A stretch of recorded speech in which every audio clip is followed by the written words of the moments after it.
Hey guys, welcome to calculating surface area of a cylinder. This will be our last lesson on individual three-dimensional objects before we start to look at overlap, composite objects, as well as problem solving.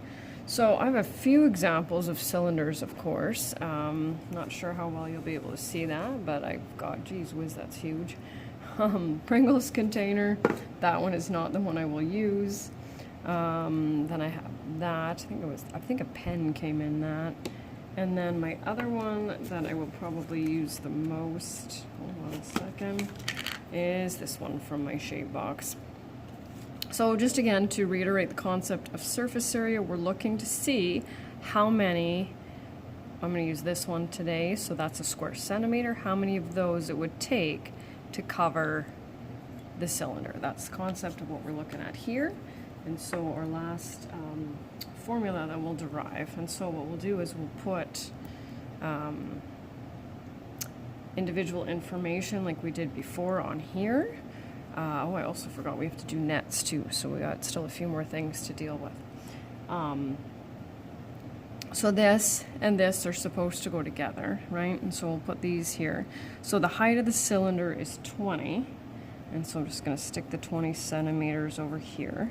And we can see that the radius of a circle is 8 centimeters. So the first thing that we'll look at is calculating the area of the individual faces. So how many faces does a cylinder have? You can see it kind of looks a little bit like a division sign, right? So we clearly have one rectangle and two identical circles. So we need the formula for the area of a circle. I'm going to tuck that one in the corner. And that would be pi r squared. And so we'll type that in. And I'm going to say 1 decimal place here. Just make sure you read. It'll either say 1 or 2. Those are my favorite, I think.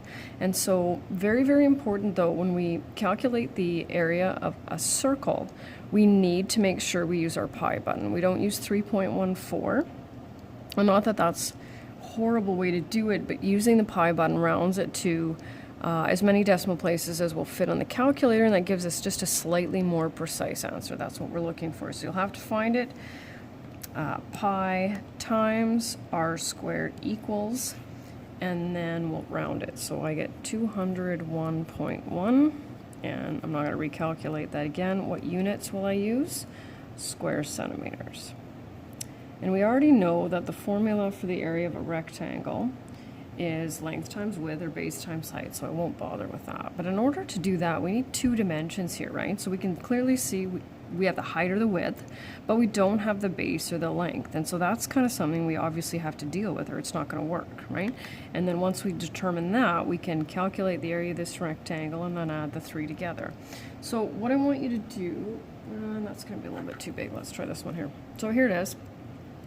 So what I'm looking for is the base, and can't cut this in half. Sometimes I use paper for this, but look at this. I'm interested in this, right? Because this circle right here is the base of this rectangle. And this is, the fancy name for this is the circumference, right? That's what we call the perimeter of a circle.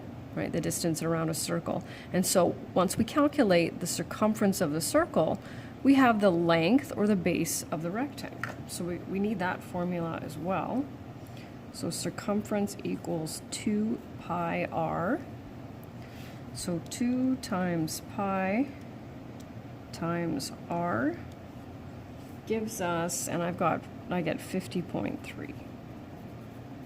Don't forget it's centimeters because we're dealing with this length right here. And so now I'll take my length multiplied by my width, and I get, let's see, I'm just going to type it in again. I get 1,006 centimeters squared. So we'll add those together, and we get 1,408.2. So for the last time, what we want to do now is we want to take this process here, which you're going to have to be able to do, and we want to come up with a formula, right? Come up with a formula. So we're going to do our triangles here, and then we'll do our rectangle here. Okay, that's how we'll do it. Oops, there we go. So you can see I've got this broken down into a couple different sections. Our numerical coefficient, I said triangles, I meant circles, looking at it. Okay, in my defense, it's Monday morning. That's all I got. Circles, that's better. Okay. So I have a space here for the numerical coefficient. What do you think that's going to be? It's going to be a 2 because we have 2 identical circles, right? So we're going to take 2 and we're going to multiply it by the area of one of the circles because they have the same area, right? So we know that the formula for the area of circles, pi r squared, right? And then we can't just do length times width because it's a little bit complicated, right? So this is where we're going to use, you can see if we go over here, I'll just copy it over here, it'll be a little bit easier, right? I need that 20 because that's my width or my height. If I'm going to use base times height, doesn't really matter. But the reason we're going to use the height here is because it's a little bit easier when it comes to cylinder, right? So base, I can put a B there for base, but we know that in order to calculate this base, we have to use the formula for the circumference of a circle, right? So this 2 pi r, right? So the formula for the surface area of a cylinder is 2 times pi times r squared plus 2 times pi times r times h. And that's pretty much it. Under here, I'll just write it in here. It says the base of the rectangle. And you can find this in the blank, completed blank notes, is the what of the circle. And we talked about that already, is the circumference. So this is one of those ones that and it's something we'll cover again in Foundations and Pre-Calculus 10, but this is something where you're going to want to really take your time a little bit because I find with this one, students are more likely to put a plus sign where it should be multiplication and vice versa. This is another one too where I don't want it broken down into the area of the circles as a separate number in the area of the rectangle because you'll find that sometimes you won't get the correct rounded answer because you'll have rounded the other ones individually. So we just do one. Same step as we've always done, right? So we go surface area equals, and write out the formula if you find it easier to put your numbers in there. So 2 times pi times r, and this is really the only way I can trick you, right? Is instead of giving you the radius, I give you the diameter instead. And of course, you know from our circles unit and from elementary school, you just need to cut that in half, right? So 4.25 squared plus 2 pi. There we go. Not that you can see that. There it is. So answers, of course, are included on the assignments, and just take your time. Sometimes students will forget an element too, like they'll forget that or one of those. And because the number is large enough, you might not notice that. So when I type that in, I'm just going to move over to this one. So all I've tried to do to trick you on this one is just rotate it 90 degrees, right? Not a big deal. You can totally handle it. I'm going to try to see if I can fit this in. So 2 pi. And here's an indicator that I've given you the radius.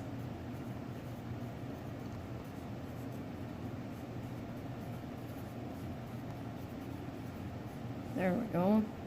So you can see that if we're going to square 50, right? We're going to get a large surface area here, but also you got to try to think of the concept of dealing with millimeters too, right? So when I type that in, I end up with 58,433.6. And there we go.